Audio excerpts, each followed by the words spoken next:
South African Minister for Performance Monitoring and Evaluation in the Presidency, Chabane, released the Presidential Review Committee's report on state-owned entities, the objective being to provide recommendations on reforming state-owned entities to better serve the country's economic strategies. He now joins us from our Cape Town studios. Minister, thank you for joining us here on Beyond Markets. Now, of course, you spoke in the recommendations about the fact that you need to exit there where the private sector is in fact working, and that state-owned entities shouldn't be involved. We're talking about rationalization here. Isn't this just code for privatization, and that you didn't have the appetite to put that on the agenda, given that it could potentially be a contending issue with unions in particular? No, we are not trying to color code the recommendation which has been made. The committee did a study of all the more than 700 entities which we have and made certain recommendations. Amongst those recommendations, one of them is that we need to examine as to whether some of the functions which are being performed by state-owned enterprises cannot be performed directly by departments. Secondly, that we need to look at the possibility that some of them might have outlived their lifespan, and they might not longer be relevant for the purposes for which they have been established. It is common practice even in other countries that from time to time they may establish or disestablish state-owned enterprises. They do make a point that in the case such decisions are made, so the disestablishment of state-owned enterprises or the shifting of function from state-owned enterprises back into the departments is a process which the Interministerial Committee will have to look at and make recommendations on a case-to-case basis to Cabinet. It does not, the recommendations does not completely overrule the possibility of state-owned enterprises getting into strategic partnerships with other role players in the same industry in order to crowd in the investment or alternatively expertise which will be required, as it normally happens in business. So it's a variety of options which are available for the state to look at. But the fact of the matter is that we have to strengthen the operations and the functioning of the state-owned enterprises so they make that contribution which is required in the developmental state. Minister Chabane, this is Nozipo here with Karima in Johannesburg. And one of the key themes that was running across the recommendations in the report was the issue of standardization. Now, in a space where there's over 700 entities, how feasible is this standardization, taking into consideration that a lot of these entities have different mandates and obviously operating in different spaces? We are quite aware of the fact that we have got a lot of entities, because we'll recall that the report record and built a database of all the state-owned entities from national, provincial and local municipalities. And therefore the standardization which the report talks about, it talks about the generic issues because the owner is the same, and therefore you need to have a framework around which all these standards should be put in place, including amongst others the appointment of boards, the relationship between the executive and the boards, both at national, provincial and other levels. Secondly, to desegregate between the regulatory institutions and those which are doing business. So there are commercial entities, there are those who are doing functions on behalf of government, but not necessarily being commercial entities, but in the same, they are still state-owned enterprises. So there's a variety of those issues, including the size, the value of their assets, and so on and so forth, and the level of investment and the risks and the diversification which they're involved in. So it's quite a variety of institutions which we are dealing with, and therefore that's why the issue of standardization becomes critical, because we'd see as part of the recommendations that we need to look at the relationships between the executive authority with the shareholder and also the boards and how they function, the appointment procedures from all state entities, because all of them basically belong to government.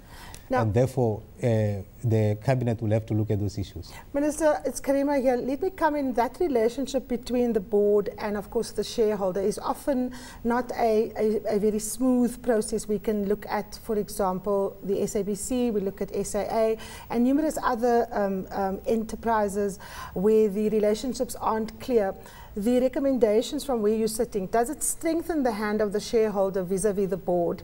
And how are you going to make sure that the board is in fact able to carry out a mandate without being micromanaged by the shareholder. And then also the question of putting forward sustainable, or the question of developmental needs vis-a-vis profitability. The two doesn't often go together. Often profitability means slashing jobs, for example. How are you going to manage that? If you could start with the relationship between the shareholder and the board, please.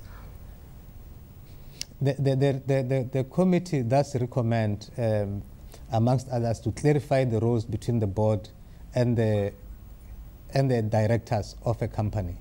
And therefore, the relationship between, so that the state as a shareholder must maintain the strategic direction and shareholder activism to ensure that the board execute the task. The board will run the company or the companies which they are responsible for in the normal business principles, which are required to be done like that. So you don't have to disadvantage state-owned entities because they belong to the state and therefore there should be too much interference. But there should be a bit of flexibility to ensure that the companies are run profitably and they are run properly by the boards which have been appointed to do so. What the recommendation seeks to clarify is to clarify the role of the board. So you have to have a generic rule or generic guidelines as to what should be the relationship, whether it's operating at a municipal level or the provincial level or the national level. What should be the relationship between the shareholder or the representative of the shareholder, in this case, which would be a department, and the board of directors, which is charged with the responsibility to run a company, which is supposed to compete with other entities, private sector entities in most cases, or other state-owned entities, even from other countries, in the areas of their operation. So it seeks to clarify those issues without making definite determinants. Said the cabinet will need to look at standardizing those processes. Minister Chabane, obviously today marks a very important juncture in terms of the 3-year journey that's been undertaken thus far.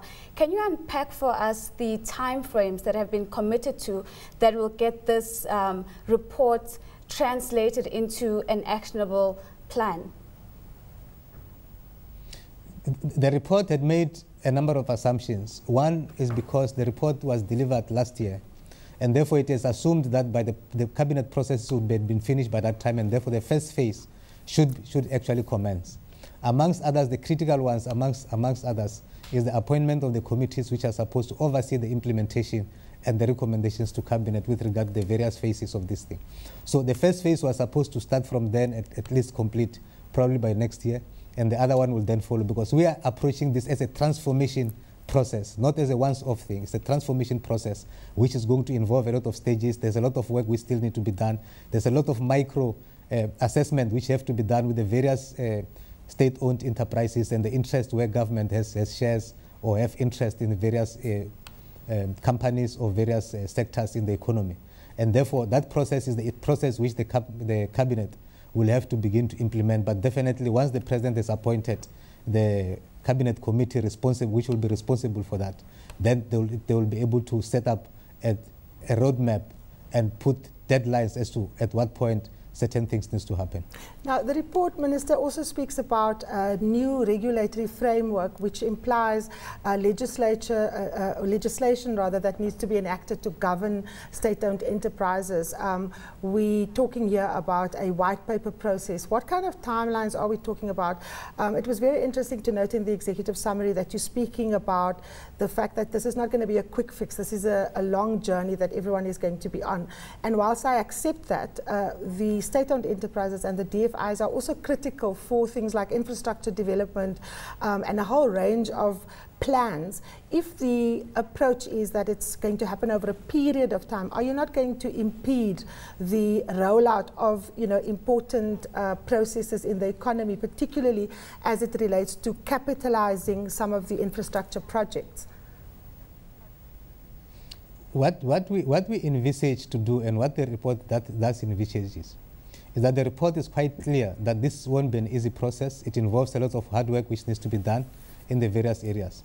Cabinet has directed the interministerial committee, which is going to be appointed by President, to prioritize, to give these priorities, to say this is where we are going to start, because we don't have to impact on the operations of the state-owned enterprises as they stand now, But at the same time, as we begin to effect those changes, they should be able to deliver on the commitments which have been made. So it's a combination of quite a number of issues.